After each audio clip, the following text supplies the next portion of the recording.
अस्सलामुअलैकुम। HRM 613 performance management की assignment number 2 का सलूशन आज हम इस वीडियो में करेंगे। अगर आप मेरे चैनल पर नए हैं तो मेरे चैनल को सब्सक्राइब करें और बेल आइकन पे क्लिक करें। इसकी ड्यू डेट जो है वो 29 अगस्त है और इसका जो टोटल मार्क्स इसके 10 है। असाइनमेंट के क्वेश्चन की तरफ चलते हैं। आपको नीचे एक जॉब डिस्क्रिप्शन दी गई है एडमिनिस्ट्रेटिव ऑफिसर की। आपने इसको पढ़ना है और उसमें से कॉम्पिटेंसीज़ जो हैं जॉब्स की वो आपने फाइंड आउट करनी है और उसके बाद में आपने जितनी भी कॉम्पिटेंसीज़ फाइंड करनी है उनमें से आपने किसी एक के ऊपर उसका बार्स या बिहेवियरली एंकर्ड रेटिंग स्केल बनाना है। ठीक है, तो वो एक टेबल की तरह होता है, वो आपने बनाना है। और कॉम्पिटेंसीज़ किसे कहते हैं कि किसी भी काम को बेस्ट जो तरीके से किया जाए उसे कॉम्पिटेंसी कहेंगे। लाइक कॉम्पिटेंट होता है ना कोई चीज़ के कोई बंदा कॉम्पिटेंट है, उस चीज़ के काबिल है, तो इस तरह जो काम जितनी काबिलियत से किया जाए उसे कॉम्पिटेंसी कहेंगे उस काम की। अब हम करेंगे job description of administrative officer.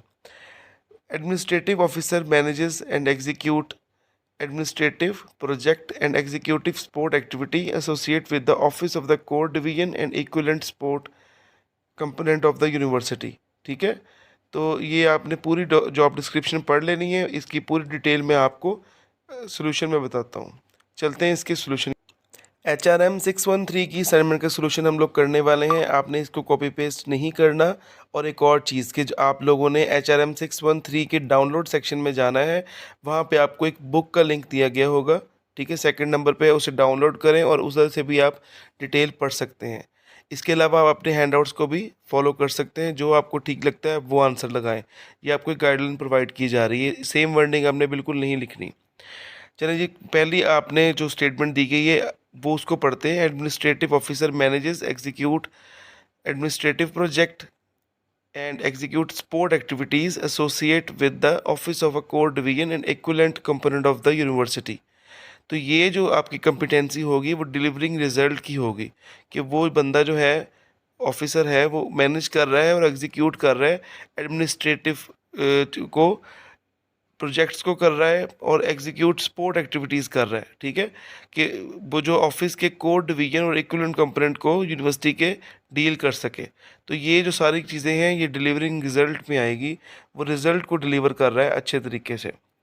Next है reporting directly to the principal executive officer of the entity, serve as a key point of administrative contact and liaison with the internal and external constituents. तो यहाँ पे क्या सारा ये जो पूरा आपको मैंने लाइन पढ़ के सुनाई है, इसमें कम्युनिकेशन का जो एलिमेंट है वो नज़र आ रहा है। ठीक है, वो प्रिंसिपल से भी कांटेक्ट कर रहा है, उसके बाद में वो एडमिनिस्ट्रेटिव कांटेक्ट भी कर रहा है और वो एज अ लेगन भी। ठीक है, वो इंटरनल एंड एक्सटर्नल कॉन्स्टिट्यूट्स के साथ वो काम कर रहा है। तो ये कम्युनिकेशन की जो है वो कॉम्पिटेंसी इसमें पाई जाएगी।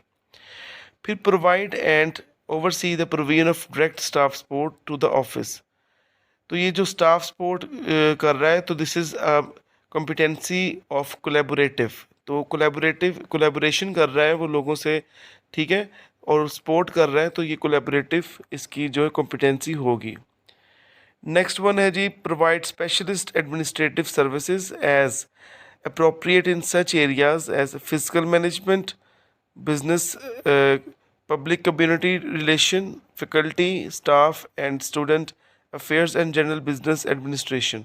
तो ये सारी चीज़ें हैं, ये सर्विस एक्सीलेंस में आएंगी। ठीक है, तो ये सारी चीज़ों में अपनी सर्विस प्रोवाइड कर रहा है।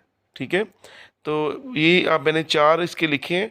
आपने ये पूरा तकरीबन जो आपको डिस्क्रिप्शन दी गई है उसको आपने 4 लाइनों में या इस तरह डिवाइड कर लेना है और जौन सी लाइन आपको जो बता रही है उसके अकॉर्डिंग आपने कॉम्पिटेंसी लिख देनी है।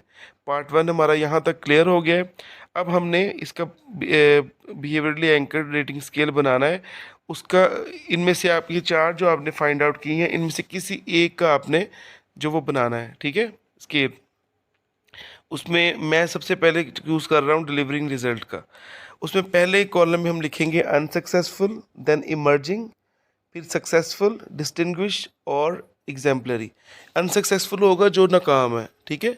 इमर्जिंग वो लेवल होगा जिसमें वो ग्रो करना स्टार्ट किया हुआ है उसने, वो ग्रो कर रहा है। सक्सेसफुल वो होगा जो कि बंदा कामयाब हो गया है, ठीक है। और डिस्टिंग्विश वो होगा जो कि तारीफ़ के काबिल है। और एग्जाम्पलरी जो जिसकी मिसाल दी जा सकती है, ठीक है। तो 5 पॉइंट्स ही होंगे। एक चीज़, एक अनसक्सेसफुल जो कि बिल्कुल ही नाकाम है, और एग्जाम्पलरी टॉप लेवल पे आएगा जिसकी एक मिसाल दी जाती है जो कि हाई लेवल पे होगा, ठीक है। इस तरह से 5 आपने कॉलम बना लेने हैं। और यहाँ पे आपने ये जो मैंने लिखी हुई है, आपने इसको बिल्कुल भी कॉपी पेस्ट नहीं करना। हाँ, आप इसको देख के अपनी इसे वर्डिंग चेंज कर सकते हैं।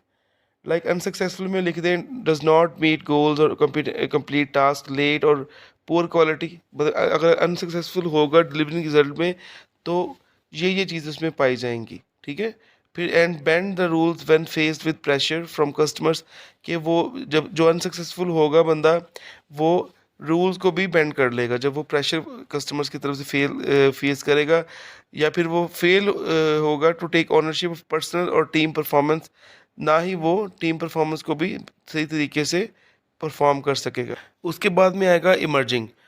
इमर्जिंग जो होगा occasionally does not meet goals और डिलीवर कमिटमेंट। अक्सर जो इमर्जिंग होते हैं वो अक्सर में जो गोल्स को अचीव नहीं कर सकते, ना ही कमिटमेंट को पूरा कर सकते हैं, या वो लेट करते हैं। और उसके बाद में occasionally demonstrate a lack of accountability in making decisions, या ये डिसीजंस को बनाने में जो है वो उनकी जो अकाउंटेबिलिटी नहीं सही होती। और या फिर ये ओनरशिप ऑफ टीम परफॉर्मेंस को भी अच्छे तरीके से परफॉर्म नहीं करते, इनकी जो कोचिंग है वो लिमिटेड होती है, ठीक है। उसके बाद में सक्सेसफुल क्या है, commits to goal and take initiative to achieve them. ये लोग गोल्स को अचीव करने के लिए काम करते हैं, इनिशिएटिव लेते हैं, स्टार्ट करते हैं काम को। उसके बाद में फॉलो करते हैं tough and meet personal commitments on time and work around typical problems and obstacles to get results. ते ये लोग हर हर्डल को, हर मुश्किल को पास करते हुए जो है वो अपनी सक्सेस की तरफ जाते हैं। जो डिस्टिंग्विश होगा वो इनिशिएट एक्शन करेगा to constantly meet goals and encourage team members to become involved in achieving the objective. जो डिस्टिंग्विश बंदा होगा वो आप एक्शन को स्टार्ट करेगा और कॉन्स्टेंटली उसी पे लगा रहेगा, और अपने गोल को अचीव करने के लिए वो दूसरे टीम मेंबर्स को भी इनकरेज करेगा, लाइक लीडर्स, ठीक है। और इसके बाद में consistently accountable for making decisions and addressing unethical behaviour. ये लोग डिसीजन मेकर भी होते हैं, और अनएथिकल बिहेवियर किसी का हो उसको भी वो ठीक ठीक जो एग्जाम्पलरी होंगे वो जनरेट करेंगे एंथुसियाज्म टीम मेंबर्स के दरमियान, कि वो गोल्स को जो है वो अचीव करें और उनकी जो सक्सेस है उसको वो एलिवेट करेंगे। फिर कमिटमेंट को वो एक्सीड करते हैं, कि जो दूसरे लोग हैं वो फ्रीक्वेंटली जो वर्किंग कर रहे हैं, ठीक है, उसको वो जल्दी से जल्दी कंप्लीट करें। और maintain ethical principle even in most challenging circumstances.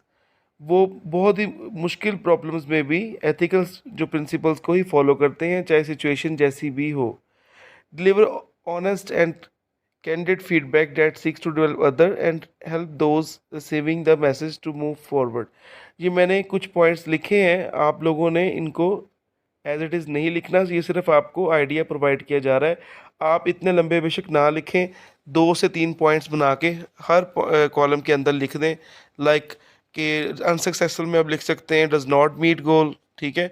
उसके बाद में लिख सकते हैं पुअर क्वालिटी, या फिर आप उसके बाद में लिख सकते हैं फेल टू टेक ऑनरशिप। इस तरह से छोटे छोटे पॉइंट बना के आप लिख सकते हैं। एवेलुएटर ने आपकी यही चेक करना है कि आपको इस चीज़ का अंदाज़ा है या नहीं, कि आपको ये स्केल बनाना आता है या नहीं। बाकी बिल्कुल एक जैसी वर्डिंग मत कीजिएगा, आपके फिर नंबर नहीं आएंगे। होपफुली आपको इसकी समझ आई होगी। वीडियो को लाइक कीजिएगा, शेयर कीजिएगा और मेरे चैनल को सब्सक्राइब करें। Thank you. अल्लाह।